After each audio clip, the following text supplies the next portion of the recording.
Hey listeners, last year was our 15th year of the best in food storytelling. As we head into 2025, we're kicking off a contest in collaboration with the podcast series Feast and Harmony and Sixth Man, where you have the opportunity to win a 4-night cruise for 2 on Chefs Making Waves, a food, wine, and spirits festival at sea. When you donate to HRN, you'll be entered for the chance to win a porthole cabin for 2 on Chefs Making Waves, sailing May 5th through 9th, 2025, from Miami to Cozumel, Mexico on Norwegian Gem. You'll also support another year of great food storytelling with a portion of your donation going toward disaster relief for the food and beverage communities within Western North Carolina and Southern California. This cruise is a once-in-a-lifetime opportunity for culinary adventurers, featuring top celebrity chefs including Jonathan Waxman, Antonio Lafaso, Robert Irvine, and many, many more. There's a myriad of experiences such as restaurant takeovers, live food and mixology demos, themed parties, and more. To enter your chance to win, please visit heritageradionetwork.org/cruise. Terms and conditions apply. You must be 21 or over to enter. That's heritageradionetwork.org/cruise. You're listening to Heritage Radio Network.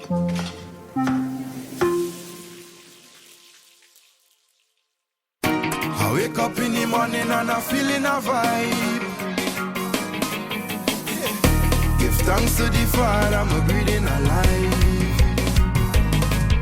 Culture and Flavor is a podcast about food and culture centered in Black and Indigenous foodways, hosted by myself, Zella Palmer, right here in New Orleans, Louisiana. Each episode features high vibrational conversations with cultural bearers, chefs, farmers, scholars, barbecue pit masters, and more. Where there is flavor, there is history. Join me on Culture and Flavor and all of my guests as we share stories that will have you praise dancing, cooking, conjuring, and inspiring your culinary journey. Welcome to another episode of Culture and Flavor with your host, Zella Palmer. This is the third part of our series where I journey to Zimbabwe and South Africa. And I was able to meet Tapiwa Guzha from Zimbabwe, who moved to Capetown and opened up this really cool ice cream shop called Tapi in a really cool neighborhood right next to a bookstore. And I'm just so excited to have this conversation with him because we talked for hours. I was able to try some of his amazing ice cream, which uses indigenous African ingredients. Like, how many of you all have ever heard of African ice cream? I just love the thought of that, and he's actually doing it. So welcome, Tapi. Welcome to Culture and Flavor. Thank you very much. Happy to be here. So while I was there, we talked a lot about your upbringing and just about your journey to opening Tapi. But I find that, a lot of folks, when they open up food restaurants, they usually have a grandmother or mother or father behind the scene who kind of shaped their identity and shaped their purpose. Did your grandmother have something to do with your journey to ice cream? I think in an interesting, convoluted way, yes and no. So I think the way we grew up was very communal, and it kind of discouraged individualistic kind of crediting or responsibility. Either the ecosystem moves together or it doesn't move. So part of that was, of course, there's a matriarch, there's a patriarch in the backdrop, but everyone is kind of moving along the same feeling and ethos. So directly, because she was the one who was the elder in the family, yes, she does an impact on my story and how I got here. And then also indirectly, because she's raised so many of those people around me, and we all have similar values and we all grew up together, it became this thing where the ecosystem drives your development, with certain people bouncing in and out here and there. Yeah, but I would say it feels like a communal upbringing. So I would say it's communal credit is due as well. Yeah, but my grandmother definitely loved to cook, and she was a big influence around how I grew up cooking local foods from Southern Africa. But also my mother is an amazing cook. My mother's brothers were, and some of them have passed on, were amazing cooks. And Zimbabwe in general, in the time that I grew up, also had a big culture of like cooking stuff at home. Restaurant culture wasn't a big deal. So I think as a country and maybe even as a subcontinental region, there was a lot of emphasis on home cooking and home growing food. And my grandmother is a symptom of that mindset. And so are we. Yeah. So at what point did you move to Cape Town, South Africa? I moved to South Africa in 2005 to come and do my undergrad. So I came to study molecular biology and kind of never left. I found myself needing a job. I couldn't get a job. So then I would change or not change, but do the next degree subsequent to the previous one, right? So undergrad, then honors, from honors, then masters. Didn't graduate master, but converted the masters into a PhD degree. And ironically, it was because we didn't have any good data to present. So we just moved the masters to a PhD and we hoped to get some good data later. And luckily we did. Um, so I ended up stuck in the pipeline of academics for almost 15 years, I think. Yeah, I did a postdoc as well. So from 2005 until 2020, I was studying and then working as a postdoc as well. Hmm. And ice cream to me is so sacred. I can remember moments in my life where just ice cream made everything better. My dad loved ice cream, and as he had diabetes, unfortunately, but in his last years, just sitting down and having a bowl of ice cream with him was some of my most memorable moments with him because of the joy and kind of like the inner child that would come out of him when we went to go to get ice cream, especially here in New Orleans at ice cream shops like Bricado's that has been around for 150 plus years from an Italian, a Sicilian family. But your take on ice cream is very unique. Can you talk about that? So for me, it became quite important. Actually, let me backtrack a little bit. I've been making ice cream since 2008, and I've been cooking for much longer than that. But specifically, the obsession and the interest in making ice cream is since 2008. And for the first 10 years of that journey, I was making what most of us picture in our heads when we think of ice cream. Until one day, I happened to be eating food in a restaurant that sells Zimbabwean food, and I saw some ingredients from back home that spoke to me in a maybe a savory context or no, certainly not a dessert context. And I was like, oh, what would happen if I take some of those ingredients and put them into ice cream, take them home? So I took some popped maize, some peanuts, some peanut butter, bought some baobab fruit, some masao, and some ghee, took that home and made ice cream with those wild ingredients and more like local ingredients. And it was the first time I had ice cream that felt special to me beyond this is a beautiful treat. It was the first time I'm tasting ice cream and I'm thinking, this is reminding me of home. It makes me think of summertime rain. It makes me think of the fact that I live in Africa and I've never had an African ice cream. So from that point, I had this clarity around the fact that I need to help other people realize this beautiful thing, invite people into this food experience around eating ice cream that represents where we live and where we're from and what we grew up around and familiar tastes and flavors. Yeah. So bring people back into the conversation around their own identities because so many people from marginalized communities or like colonized communities often discard their own practices in favor of the colonial power or are insisted or there's an insistence that they do that, right? So it's a good way to reclaim our identities and reconnect people to our foods using something playful and accessible as ice cream. So what happened when you opened up and you were reintroducing these flavors to those who had familial connections to it, but also, tourists or visitors who are unfamiliar with, indigenous ingredients to the region? Mm. I would say it's probably something familiar with a lot of people who are listening and people you've had here as guests. There is the unavoidable fact that the world sees blackness or Africanness as not worthy, and you always have to conquer the bias in people's minds first, right? In people's hearts first, before you can say, okay, here's a product for what it's worth, enjoy it for what it's worth, as opposed to it's an African product or it's a black product was made by a black person.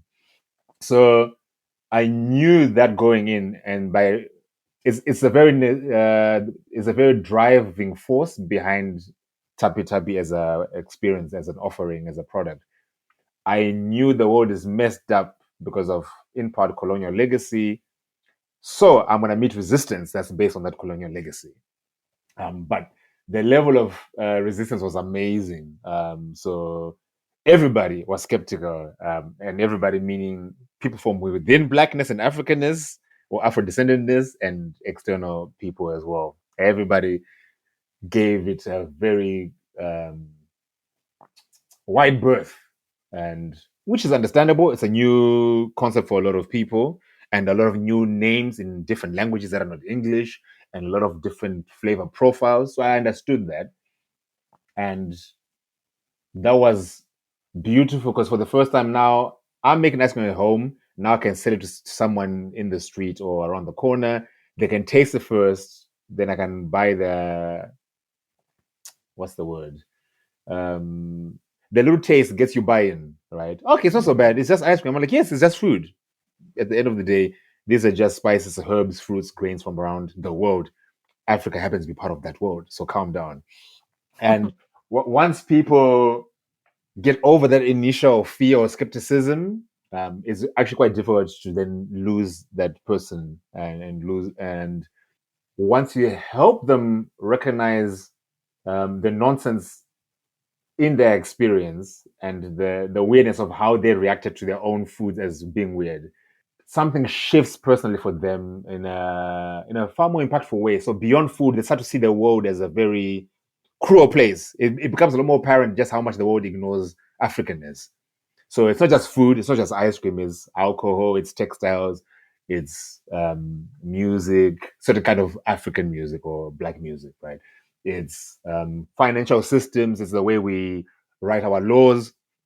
Once you have like the Tapi Tapi mindset on how we approach our ice cream, it's very difficult to ignore it in the rest of your life. And so for me, that's one of the most powerful things that happens with the food is you come in for the ice cream, then you get a baptism of like kind of like couch deprogramming in a way, you know? True, Yeah. true. And I would love for you to talk about some of the flavor profiles because listen, y'all, when I went into Tappy Tappy, it was in such what's the name of the neighborhood again? I can't remember the name. It reminded me so Observatory. Observatory. It's in a really cool neighborhood. And there he is, with his staff and all of these flavors. And I'm like, oh my God, I can't wait to try it. What's this? What's that? And so much of his ice cream had different flavor profiles that also reminded me of home, but also were new to me that I was excited to experience. So let's Mm. talk about some of your favorite or popular flavor profiles or how you blend different flavors and ingredients to tell your story. So I was very clear from the beginning. I wasn't trying to champion a particular kind of Africanness. I was very clear that I was going to heavily lean on the wisdom and the knowledge from the diaspora, from the continent, from time long past, and from contemporary creators and contributors to this journey. Which means the size of the pantry you have is incomparable to it's the same as like the number of stars in the universe, right? Like how many herbs can you think of from Benin alone? Never mind the whole continent. How many fruits, how many grains, how many cooking techniques, how many natural phenomena can you draw inspiration from? So our menu from the beginning, we don't repeat flavors as a concept. We can repeat concepts, but we don't repeat the same batch of a flavor. We make 3 tubs of that flavor, 15 liters each, which is it's small batch. And the reason we do that is because we're trying to highlight everybody's offerings from around the continent and the diaspora. It doesn't make sense to dwell too much on one particular kind of flavor or one particular kind of ingredient because we've been unseen and ignored for so long. If I then start to obsess about, oh, this is the flavor, right? I'm gonna start participating in this ignoring of other people's identities as well. So for me, I love to talk about the classes of flavor as opposed to the specifics of flavors, because some flavors are specific around, I just want to hit straight into nostalgia. So I know you know this thing already, and I'm going to give you this thing straight up and get an emotional connection immediately. Those are simple, right? Those are almost guaranteed success always. But that's specific to the people who know that flavor, right? So someone in Egypt versus someone in Cameroon, they're going to have very different baseline memory flavors, right? And that same flavor is a great opportunity to then introduce a stranger to this food culture. And sometimes what's beautiful about it is everybody is using the same ingredients and same techniques, but in slightly different ways. So it's a nice way to show commonality in our practices or how people have migrated across the continent. Bambara groundnuts moved from Central and West Africa, but in Zimbabwe we eat that legume. Black eyed peas, same thing. But you can see how people are using it.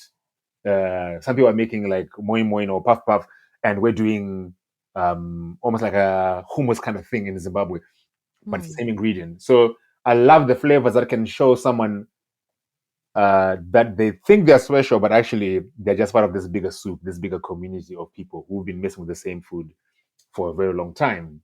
So those are encourage cohesiveness and community as opposed to division. And then some flavors I love because they challenge people's internalized hatred. So often people associate a particular kind of flavor either with struggle times, like sour milk again tonight. I'm tired of drinking and eating with sour milk. Or if we're talking like black eyed peas, you have to soak them first overnight, then you have to process them, and then it's so much work. You want to remove the skins, kind of just get kidney beans, you know. So there's a lot of baggage around some of these ingredients for so many reasons. Maybe it's just the person who made that food for you. You don't like that person. You can't stand that person. And you discount this whole ingredient or this cooking technique or whatever just based on a traumatic moment or period of time. And often what happens as we grow up, we don't give those flavors a chance ever again. But if I give you an ice cream, I'm like, oh, try this thing again. Maybe you've moved on from this thought. You never used to like olives, but you're 30 now. Maybe you feel different, you know? And most of us do change our palates with time. So a flavor that can help someone reconnect back to their identity when they have such a strong feeling about it, that's a really powerful thing that, you know, my white industry peers will never be able to hit for a black person, or will struggle to make that connection for an African person, because they are not from within that experience. They don't even know it's a problem that needs addressing, you know? So those are some of the kind of flavors that I really love to make, because they it's a nice treat, but you've shocked someone's system and you've helped someone heal. You've introduced like discomfort and reintegration in such a powerful way, to an extent that sometimes people will bring family members or siblings or grandparents, be like, that thing that I hate, come see how it's being made here. You know, can you make it for me like this now? You know, as an example. So it becomes this cross-generational thing where the custodians or the holders of the wisdom are also getting to see their thing in a new light. Because again, some of our foods look the way they do only because in the last 100 years we've been making them like this, because resources were scarce. So a lot of Southern Africa doesn't use a lot of spices in a lot of dishes, because at some point we lost that information, we lost that connection. So when you then reintroduce spices into certain dishes, people are like, you're ruining our culture. What are you doing? And I'm like, no. Our culture, as you know, it is maybe between 50 to 150 years old, right? And it changed 300 years ago. It also changed 1,000 years ago. It also changed. It can also change now. It can also shift. Yeah. So I'll give you a few examples of specific ingredients, but as a class of flavor, that's how I really look at it. So I love fermenting milk. So sour milk is amazing as a flavor. It's in the same universe as like buttermilk or like lemon cheesecake, sour cream, but you can do that with like matungulu, with kai apple, with baobab, with tamarind, anything that's Mm. sour fig, anything that's already sour will enhance that sour flavor, but add a little bit of sweetness from the fruit as well. Um, I love to use like mopani caterpillars because it's such a jarring ingredient for a lot of people. But if you use them as a flour, they give you like this really nice nuttiness, almost like peanut butter with like toasted seeds.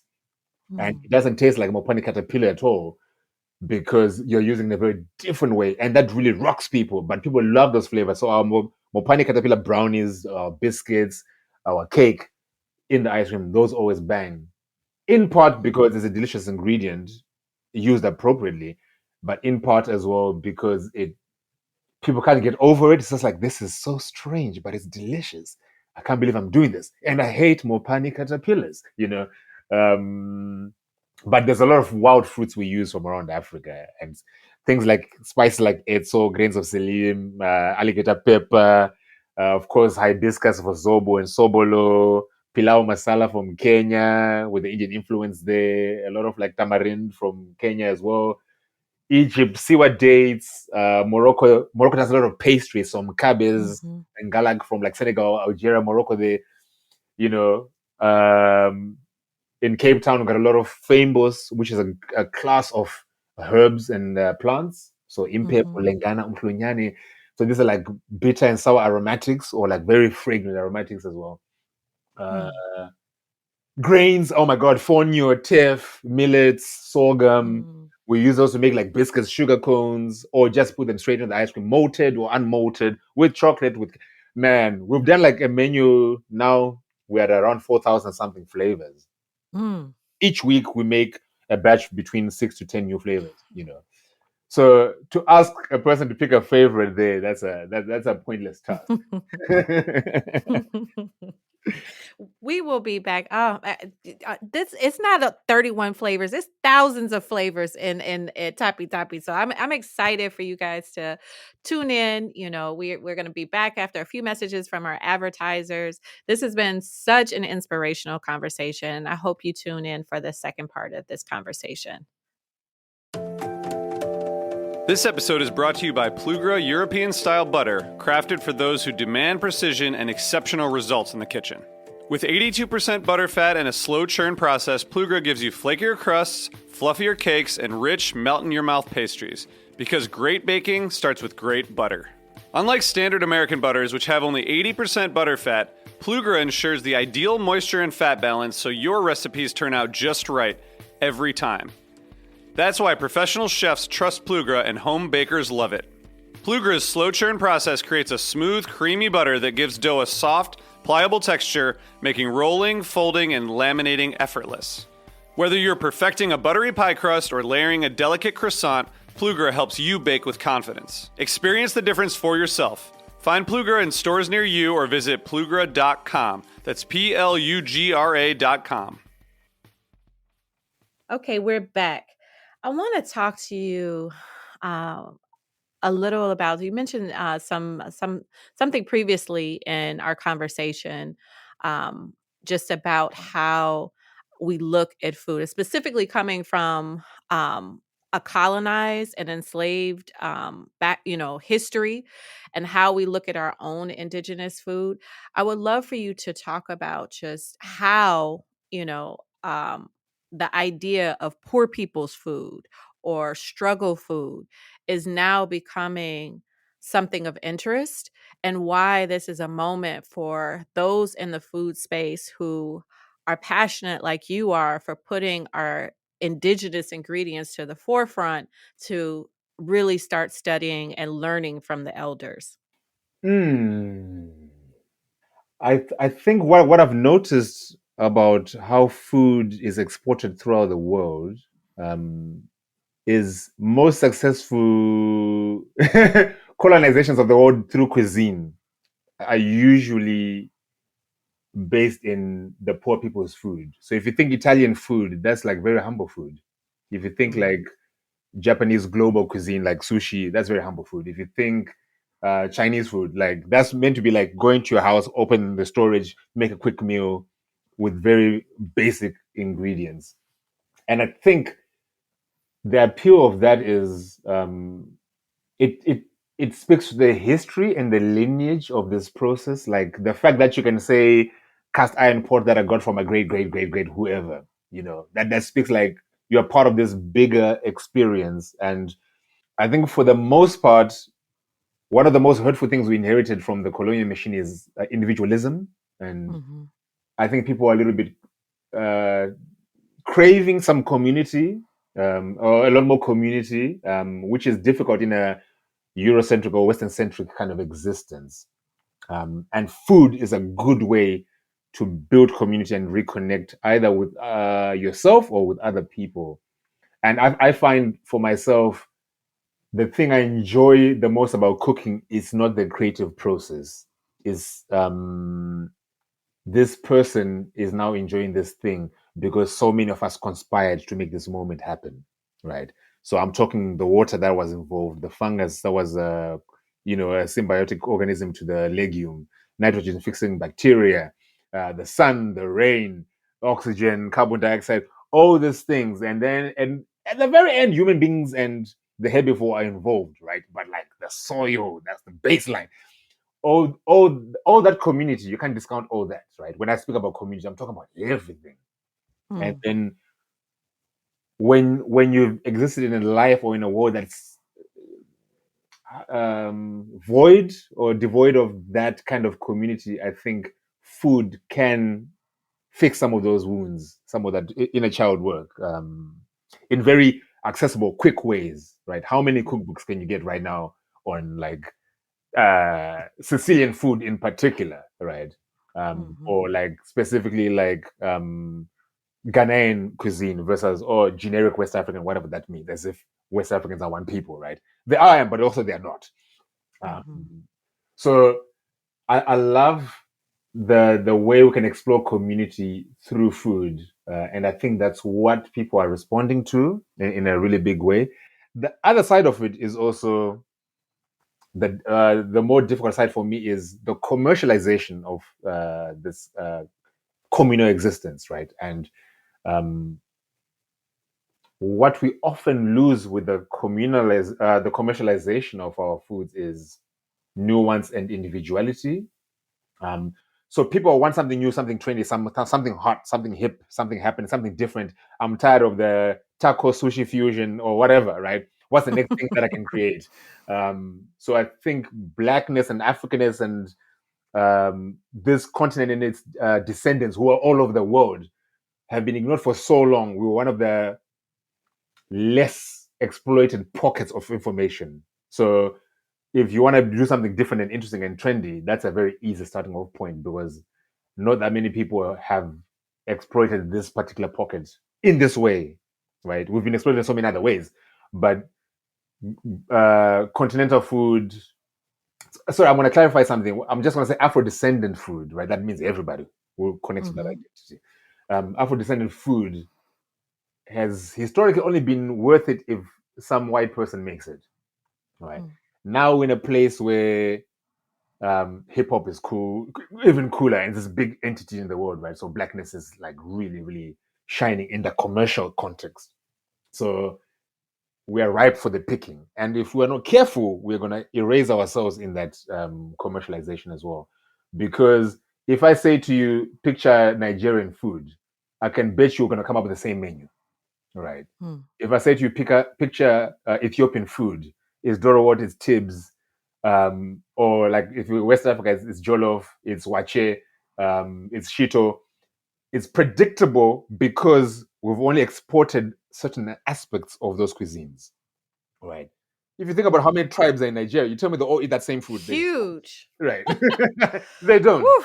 right? Yeah. In South Africa, I think it's like minimum like 14 tribes, but there's this Mm. idea of South African food, right? Mm-hmm. Which is primarily maize from Mexico, butternut and beetroot from North America, um, you know, chicken, which is Asian, beef, which is Indian. So this idea of exporting our identities has a cost to it. So just for me, it's a little cautionary moment to say I'm glad we're enjoying ourselves a lot more. We're embracing ourselves a lot more.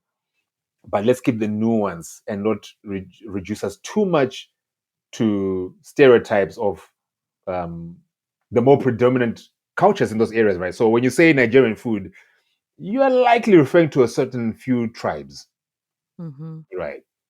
Same if you say Ethiopian food. Same if I say Zimbabwean food, you know. So just my little rant there for a moment. Yeah. So I'm excited. I'm excited for us, but let's be careful that we don't do the same thing. Same thing with Chinese food, right? Go to China, across the country, different experience, but globally, Mm-hmm. same food. Yeah, that's the And point.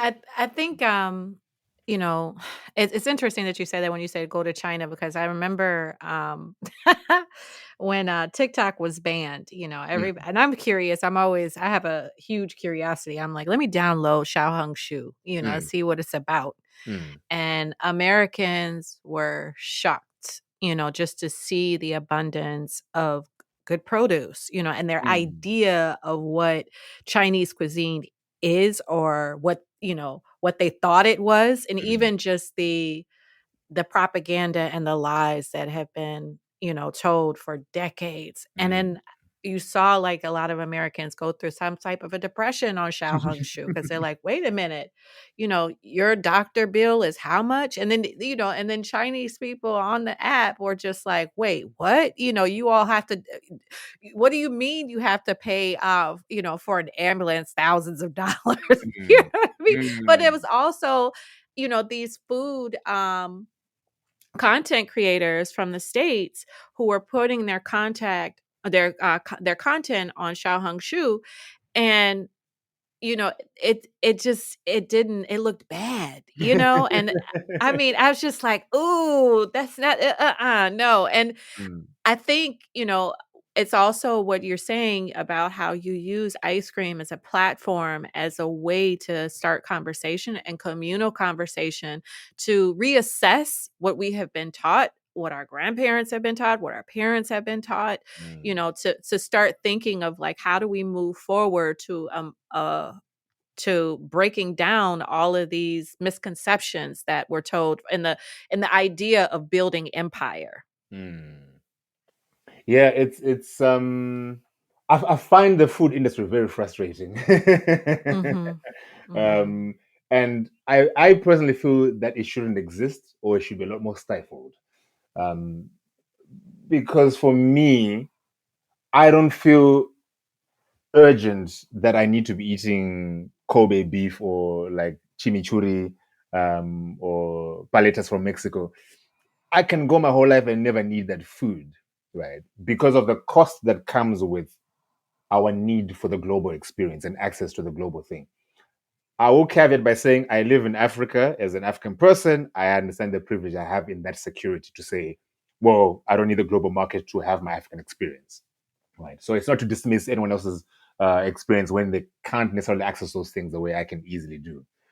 But the level with which we've been disempowered and disenfranchised around food and the agents around food, in huge part, is because of restaurant culture, hospitality culture, and tourism as well.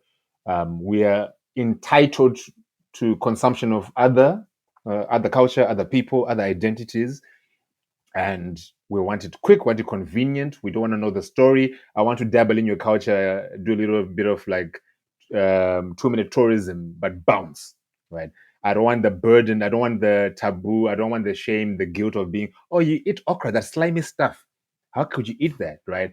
I want you to put my okra in a mousse so I don't see the okra. It just tastes amazing. I move on. But the danger there is it really removes the humanity from the process, right? Like the Mhm. fact right now that you can go into your phone, how many food apps does your country have? Oh my God, right? Like DoorDash, Deliveroo, whatever, Uber Eats, all these apps that we all know collectively that they're exploiting the system. They're exploiting us, they're exploiting the drivers, they're exploiting the restaurant owners, they're exploiting the supermarket folk. Everybody in that machine is giving their pound of flesh to this thing, right? But in the name of my whatever, what's that? purple McDonald's drink that went crazy a while ago? The McFlurry. No, the Was purple it? drink. Who's that? Was that that mascot? That purple mascot? That amorphous mascot? Anyway, Okay, right? I don't Was it remember. was changing? Pumpkin spice season, for example. Right? Oh my Right. God! Oh my God! That's entirely That's a whole. unnecessary That's level a of whole episode. right? Oh. But we Oh crave that. man. We crave that newness, that change, that different. That I know this cool spot. Let me take you to the speakeasy where it's a bodega in front, but in the back it's a gin bar. Blah blah blah blah blah. Right? Mm-hmm. All that Mm-hmm. stuff is so disconnected from what I feel are the fundamentals of food. It's community, it's co-creating, it's sharing, and it's living in balance with the place where you live. Right? Mm. Once in a while, yeah, travel, go see other people. That's great. But travel can mean travel from Nebraska to Texas. That's a different universe, right? Mm-hmm. Travel doesn't mean go from Sao Paulo to Tokyo, right? Mm-hmm. It doesn't have to be that to experience a different kind of people, if that's what you're chasing, right? But we have all become so entitled around, I must have the world in its completion whenever I desire it, you know. Yeah, it's that's what I like about the food industry and about tourism and hospitality, because they lean heavily on that, and there's a lot of fetish in this process. Right, either give us the weird stuff or don't even show us the weird stuff at all. I don't want to see it. Right, but there's no, the balance is very very difficult to get. Yeah, just a thought.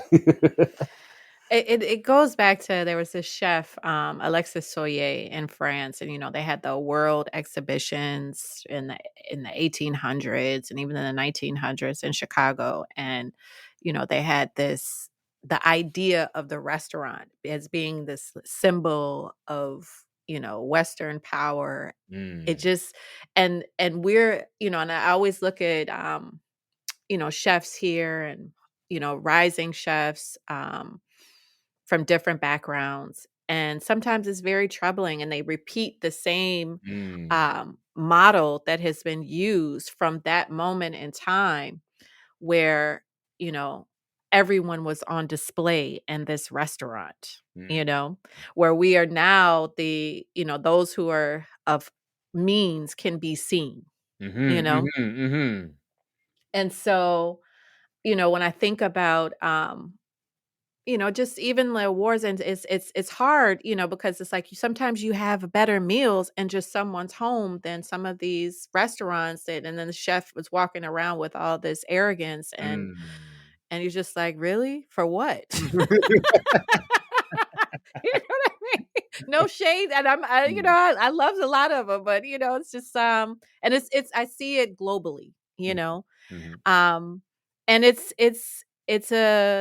part of building empire. And you know, while I was even just in Cape Town, it was a lot of conversation about politics, a lot of conversation about what's happening, and our election was on the rise, and everyone thought I was mad for saying that Trump was going to win, but clearly he won. And now we have this conversation, and not just conversation, but potential, opening door for some South Africans to come this way, you know? So it's a very interesting time. And how, my question is to you, like, how you kind of touched on it, but where do you see African foodways headed next? And how is food political? Because it is political, but how is it political in your eyes? That's a uh, loaded question. yeah. I think the challenge with you've hit it on the head when you're talking about like the repeating the sins of the previous regimes, right? We have an opportunity to do things differently. We have an opportunity to change the trajectory. There's an opportunity to not be the terrible head chef who's always shouting at people. There's an opportunity to not work people double shifts. There's an opportunity to change how we do this industry in general. There's a different opportunity to look at how we sell food in general, right? But where I think we're going, unfortunately, is the same dark place that I don't want us to go. Because all the hopeful work that I'm seeing is very hopeful. Our work, I feel, is very hopeful, but it's all leaning heavily on the requirements of the machine, the foundation of the machine. So, as an example, Tapi, we make African ice cream. I believe that should exist. But for me, I was making a concession as well to say, okay, ice cream is more palatable. It can bring people into the conversation. So I made a compromise. I could have easily sold contemporary food. I suppose African ice cream is contemporary food in its own way as well. But I always feel icky about the fact that I don't sell our food directly.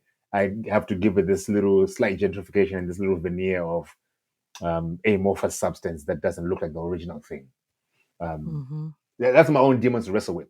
But I see so many of my peers in the industry, in wine, in beer, in food, they're repeating the same formula or a similar formula to what I'm doing. Everybody wants their payday. They found their unique skill that they can get their payday with. And if you're leading with the payday, the quickest way to get that money is to use the formula that exists already. It's very difficult to be successful as a financial entity while being totally disrespectful to the status quo. Right. And I know that from a personal perspective. Tapi, I chose to open in a black neighborhood or a mixed neighborhood. In a coastal city, Cape Town has got so many beaches and so many nature spots. You don't open ice cream in our neighborhood. There's a reason there wasn't a cafe in that neighborhood. Beyond the demographic and the economics, but also just the location and how beautiful the city is, right? But I made that choice as a stupid business decision, but a very wise cultural decision, right? And I could only make that choice because I don't have financial pressures around my existence. I don't have dependents. I don't have children. I don't have a partner who's waiting for my paycheck. So I can make way less money and be okay. I'm not really okay, but it's kind of okay. It's fine. I take the L, right? To ask everybody who's doing this kind of work to take the same L is impossible. No one's going to do that, right? So if we don't have resources to afford us opportunities to change the system, we're just going to be participating. We're not really changing enough, right? Which is why we need like maybe a few generations of us doing some cruel business type things to make money so we can have trusts and fellowships and all these, like Oppenheimer things and roads this and this fellowship, that thing. That money is like 400 years of slavery, right? And like colonization, right? If we're hoping to effect a change that is an equal measure to what this machine did, the level of resource we need is unattainable from a person. We need institutions and like generational impact, right? So maybe there's hope for the newer generations who are coming into the conversation and they have resources already, and they're not being chased by the financial tiger. They're choosing to do work that is for all of us, right? To run a business and do work for all of us is possible. It's very hard. If you are running that business to make money for you and your 5 kids and your grandmother's in hospice and whatever, all these things. So I don't think where we're going is particularly exciting. I think who is now doing these things is what's different. It is us who is now making more choice around our food.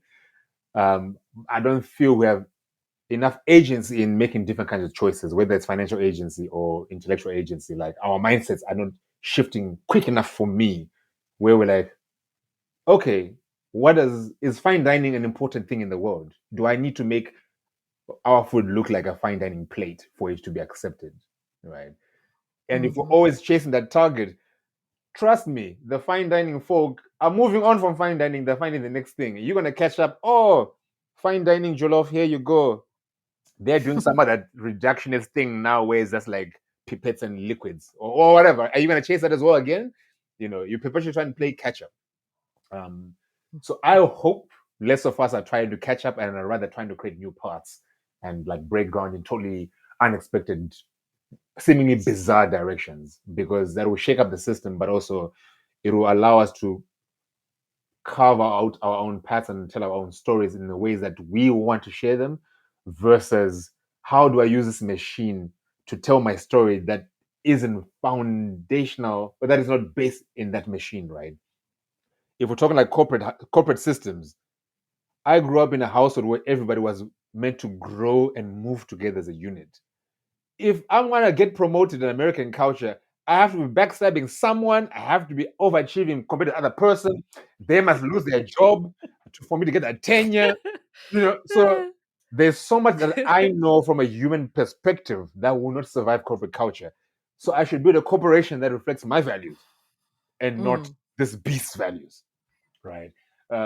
So I think I'm already touching into the political aspect of food, right? No, it's so funny that you mentioned that because I can't remember. I think I saw some type of video or something, and it was they were comparing French culture versus American culture, and in American culture, we always introduce ourselves by what we do, you know. Um, and then that person decides or judges if they even want to give you a, conversation or respect you, especially, if especially when you are a person of color, Black folks, and we have to introduce ourselves in spaces. I can even just thinking about just even remembering, how I was treated and someone thought, "Oh, you go to this university," and not assuming that I went to another university that was supposedly more respectable, And so and then you go to French culture and they're like, what do you do?" "Oh, I ate today, I slept, I drank wine." Yeah, So it's yeah. like, that takes a process of what you're doing, the conversation, opening up the conversation, but moving away from that kind of mindset where we only matter by what we do. And once we don't do anymore, especially in the Western world, then you're discarded. You're old, and I've just dealing with palliative care and your parents and elders getting older. It's the way that even elders are treated in this culture, Yeah. like they don't mean anything. You don't matter anymore, Absolutely.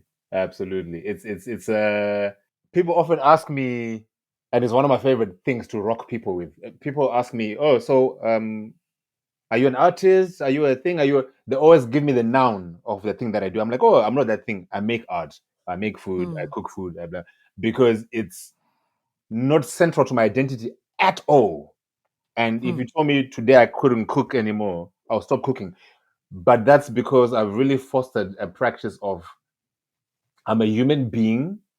Human beings are really good at doing a lot of different things to an acceptable level, right? As an animal, we our strategy is to be good enough at a bunch of different things. We're not the best swimmers, not the best runners, not the best jumpers, not the best flyers, not the best blah blah blah blah blah blah. But very few animals exist that can do the range of things we can do in one body, you know.